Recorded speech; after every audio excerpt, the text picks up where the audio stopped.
Hi everyone, welcome back to my channel.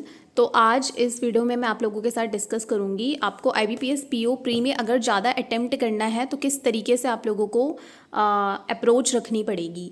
ठीक है, तो मैं मतलब ऐसा कुछ तो नहीं है मैं किसी दूसरे का बताऊंगी, मैं खुद का ही बताऊंगी कि जब मैं एग्ज़ाम देने गई थी किस तरीके से मैंने अटेम्प्ट किया था। तो अभी मैं आप लोगों को फटाफट से बताती हूँ। तो देखो, सबसे पहले इंग्लिश सेक्शन की हम बात करते हैं। तो इंग्लिश सेक्शन में सबसे पहले आप फिलर्स कर लो, आप क्लोज टेस्ट कर लो। ठीक है, उसके बाद जनरली लोग कहते हैं सबसे लास्ट में आप क्या करो, रीडिंग कॉम्प्रिहेंशन। बट मैं कहती हूँ इससे भी लास्ट में आपको करना है पैराजम्बल, क्योंकि जो पैराजम्बल्स होते हैं ना, मतलब बहुत ही कम लोगों के ये सही जाते हैं। और मैंने मोस्टली ये देखा है जो करके भी आते हैं वो फर्स्ट और लास्ट वाला बनाकर आ जाते हैं, बाकी के जो बीच के तीन होते हैं उन्हें नहीं पता लग रहा होता किस तरीके से अरेंज करना है, तो वो छोड़ देते हैं।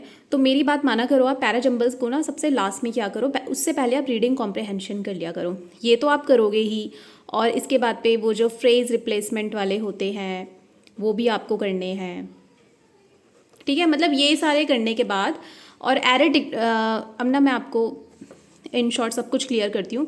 सबसे लास्ट में मैं आपको बताती हूँ, सबसे लास्ट में आप करोगे पैराजम्बल, सेकेंड लास्ट में आप करोगे रीडिंग कॉम्प्रिहेंशन, और थर्ड लास्ट में आप करोगे एरर डिटेक्शन, और बाकी ये सब आपको स्टार्टिंग से करना है।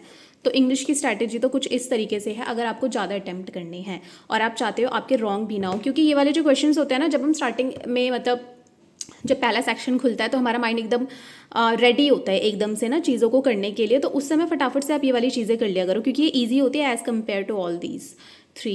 ठीक है, तो ये वाले आपको फटाफट से करने हैं। उसके बाद फिर आप एरर डिटेक्शन करोगे, उसके बाद आप रीडिंग कॉम्प्रिहेंशन करोगे, उसके बाद आप पैराजम्बल्स करोगे। ठीक है, और पैराजम्बल्स में ऐसा नहीं है आपको पूरा बनाकर आना ही आना है, आपने ये दृढ़ निश्चय कर लिया है कि नहीं मैं ऐसे पूरा अरेंज करके रहूँगा, नहीं हो रहा तो छोड़ दो। क्योंकि अगर आपने बी की जगह पे अगर सी बन रहा है और आपने बी ही कर दिया तो आपका पूरे 5 नंबर उड़ेंगे। तो कोशिश ये करो, जब टफ सा लग रहा है आपको तो फर्स्ट और लास्ट वाला देखा करो, तो फर्स्ट और लास्ट वाला करना ईजी रहता है। ठीक है, तो आप ये भी तो देखो, 3 ही तो छूट रहे हैं आपके, अगर आप फर्स्ट और लास्ट वाला ही करते हो, और अगर आप पूरा बनाने की कोशिश करते हो तो पूरे 5 नंबर भी आपके लेस होते हैं, और 5 आपके लेस ही होते हैं, और एक नेगेटिव भी चला जाएगा ऊपर से। उसके बाद वहाँ पर खुला था मैथ सेक्शन यानी क्वांट। ठीक है, क्वांट सेक्शन खुला था। क्वांट में तो मतलब ये चीज़ बताने की ज़रूरत नहीं है, अप्रॉक्स सिंप्लीफिकेशन जो भी आ रहा है वो पहले कर लो वहाँ पर। उसके बाद वहाँ पर क्वाड्रेटिक आएगी, उसके बाद वॉट 10, 5, 15, उसके बाद अरिथमेटिक तो आप सबसे लास्ट में करोगे। ठीक है, 2 डीआई आएंगी, उनको कर लेना। अब डीआई में भी आप पहले देखा करो डीआई में कौन सा क्वेश्चन पहले करना है। जो आपको लग रहा है 1 लाइन में है, 1 लाइनर टाइप है, उसको फटाफट से कर लो जिसमें नंबर्स ऑलरेडी दिए हुए हैं। और जो थोड़ा कैलकुलेटिव्स है जिसमें आपको लग रहा है कि एक की वैल्यू दी हुई है, इसको परसेंटेज कन्वर्जन में करके दूसरे की वैल्यू निकालनी है, उस वाले को थोड़ा लास्ट में किया करो। ठीक है, तो अरिथमेटिक सबसे लास्ट में करना। और अरिथमेटिक में से भी कोशिश ये किया करो जो थोड़े इजी टॉपिक होते हैं ना वो वाले किया करो। फॉर एग्जांपल मैं कहती हूँ प्रोबेबिलिटी से बचो, क्योंकि मेरा स्ट्रॉन्ग नहीं है तो मैं नहीं करती। और अरिथमेटिक में और भी चैप्टर्स हैं, जैसे कि मुझे उस पर दिक्कत होती है बोट एंड स्ट्रीम्स में, तो मैं उस वाले के क्वेश्चंस भी थोड़े छोड़ ही देती हूँ, मतलब मैं इग्नोर करती हूँ, पहले मैं और चीज़ें करती हूँ। खैर इस बार तो अरिथमेटिक करने का टाइम हम में से किसी को मिला ही नहीं जो हमारी वाली शिफ्ट के थे, बाकी का आई डोंट नो, बट बाकी की शिफ्ट भी टफ ही थी, 4th को छोड़ के ऐसा बताया जा रहा है। क्योंकि मेरा तो 3rd शिफ्ट था, 4th शिफ्ट मैंने देखा नहीं कैसा था, तो मैं किसी की शिफ्ट को ना ही टफ बोलूँगी और ना ही ईजी बोलूँगी, क्योंकि अगर मैं खुद देने जाती हूँ शिफ्ट को तो शायद मुझे पता चलता।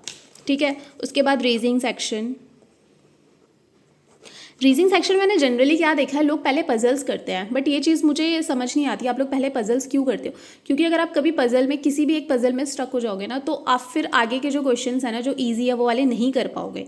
तो सबसे पहले आप क्या करो, मिसलिनियस सेकेंड नंबर पे करोगे। सबसे पहले आप क्या करो, इनइक्वालिटी, सिलॉक्स अगर हैं तो, ठीक है, कोडिंग ईजी रहती है, ये कर लोगे आराम से।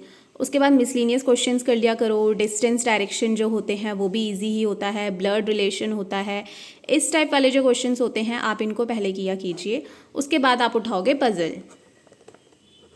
ठीक है। पजल में कोशिश, अगर पजल आती है फॉर एग्जांपल जैसे मंडे ट्यूसडे वाली आती है, वन वेरिएबल है, उसे पहले कर लो। सारे नॉर्थ फेस कर रहे हैं, पहले उस वाली को करो, ठीक है। और फ्लोर वाली है, पहले उसे करो। और कभी कभार क्या होता है, फ्लोर में एक फ्लैट ए होता है, एक फ्लैट बी होता है, इसको थोड़ा लास्ट में क्या करो, ये थोड़ा टाइम कंज्यूमिंग होती है, ठीक है। बस पजल्स में भी हमें ये चीज़ अप्रोच हमें पता होनी चाहिए, किस टाइप की पजल हमें पहले करनी चाहिए और किस टाइप की बाद में करनी चाहिए। तो अगर आप इस अप्रोच के साथ चलोगे तो फिर आपके ईजीली 60+ अटैम्प्ट आप करके आओगे, ठीक है।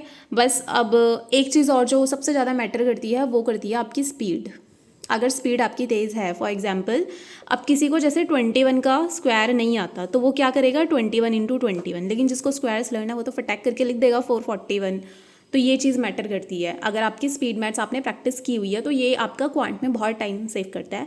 और रीजनिंग में स्पीड कैसे आती है, रीजनिंग में स्पीड आती है आपने जितनी ज़्यादा पजल्स प्रैक्टिस की होंगी, जितना ज़्यादा डिस्टेंस डायरेक्शन किया होगा। एक चीज़ और बताती हूँ मैं आपको, इनइक्वालिटी का बता रही हूँ मैं ये, ठीक है।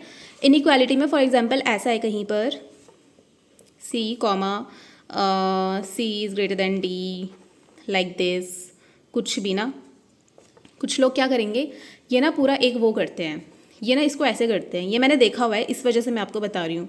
ये पूरा इसको ऐसे करेंगे, मतलब आगे और भी कुछ चीज़ें दी रहेंगी, इसको एक लाइन में लेकर आते हैं, फिर देखेंगे, फिर टिक किया, फिर देखेंगे, फिर टिक किया। ऐसा नहीं करते, इसमें बहुत टाइम लगता है। आप यहीं से देखो, B is greater than C है, C ग्रेटर देन D है, ठीक है, D लेस देन A है। तो जो भी कुछ पूछा है आप ऐसे खुद से देखोगे और फिर एकदम से टिक कर दोगे, ऐसे ये बनाने की ज़रूरत नहीं है।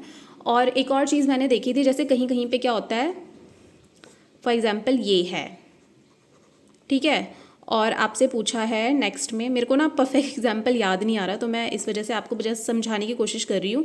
और कहीं पे आपको बोला गया है और कंक्लूजन में आपको क्या दे दिया गया है कि जो C है वो है, एक चीज़ और यहाँ पे मैं A कर देती, नहीं चलो G कर देती हूँ, कि जो C है वो ग्रेटर देन है G से, ठीक है। आप अब ये समझो कि जो C है वो ग्रेटर है G से। अभी देखो ये वाली चीज़ें मैंने बहुत देखी है, अब बहुत सारे लोग ना यहाँ पे कंफ्यूज हो जाते हैं, वो उसको पूरा से वन लाइन में बनाने की कोशिश करते हैं। आप देखो यार, यहाँ से भी ये क्लोज्ड है, C यहाँ पे भी लेस है, C यहाँ पे भी लेस है, C के बाहर आने के कहीं से चांसेस ही नहीं है। तो ये तो मतलब आपने देखा और फटाक करके टिक कर दिया कि C तो G से कभी ग्रेटर हो ही नहीं सकता। तो आई होप मैं जो समझाने की कोशिश करी वो आप लोगों को समझ आ गया हो। वैसे मेरे को ऐसा लगता है मैं अच्छे से नहीं समझा पाती, तो इस वजह से मैंने कभी ना एनालिसिस वीडियो भी आप लोगों के साथ शेयर नहीं किया, क्योंकि मैं जिस तरीके से करती हूँ ना, मेरे को ऐसा लगता है मुझे समझ आना चाहिए। दूसरे को समझाने का मतलब मेरे को इतना अच्छा से नहीं आता, पता नहीं क्यों, बट ये चीज़ भी होती है, पता है, सभी लोग अच्छा नहीं समझा पाते। और ये चीज़ मुझे खुद में मतलब खुद के लिए फेल्ट होती है कि मैं अच्छे से एक्सप्लेन नहीं कर सकती। तो पता नहीं ये चीज़ किसी को समझ आई या नहीं आई, बट मैं बताना ये चाह रही थी कि आपको शॉर्ट अप्रोच आनी चाहिए, क्योंकि यही प्री एग्ज़ाम में सबसे ज़्यादा फ़ायदेमंद होती है। और SBI PO सभी लोग फिल कर लीजिए। मैंने देखा कि शायद डेट एक्सटेंड हो गई है 3 अक्टूबर तक। जिन्होंने पहले मन नहीं बनाया था बट अब सडनली उनका मन बन गया है, तो आप सभी लोग SBI PO फिल कर लो, ठीक है। तो ये थी कुछ इस तरीके से मेरी स्ट्रैटेजी, जो मैंने बेसिकली जितने भी प्री एग्ज़ाम होते हैं उनमें मैं इसी तरीके से करती हूँ। तो जिनका भी 30 को पेपर है, ऑल द बेस्ट, अच्छे से करके आना। और ये टेंशन मत रखना पता नहीं टफ शिफ्ट आ जाएगी, इजी शिफ्ट आ जाएगी, अपनी शिफ्ट में अपना बेस्ट देख कर आओ, ठीक है। और बिकॉज़ हम सिर्फ पेपर ही दे सकते हैं, बाकी चीज़ें हमारे हाथों में नहीं होती। एक्यूरेसी के साथ करना, एक चीज़ और, एक्यूरेसी के साथ करना, ठीक है, तब आपके नेगेटिव होने के जो चांसेस होते हैं वो बहुत ही लेस होते हैं। और अगर इजी शिफ्ट होगी, अगर आपके अटेम्प्ट बढ़िया रहेंगे तो फिर नहीं कटेंगे फालतू के। बाकी देखते हैं नॉर्मलाइजेशन प्रोसेस क्या रहता है, कैसे रहता है, ठीक है। तो चलो फिर, थैंक्स फॉर वॉचिंग। अब नेक्स्ट वीडियो में देखती हूँ मैं किस टॉपिक के साथ बनाऊँगी आप लोगों के लिए, ठीक है। Bye bye and take care.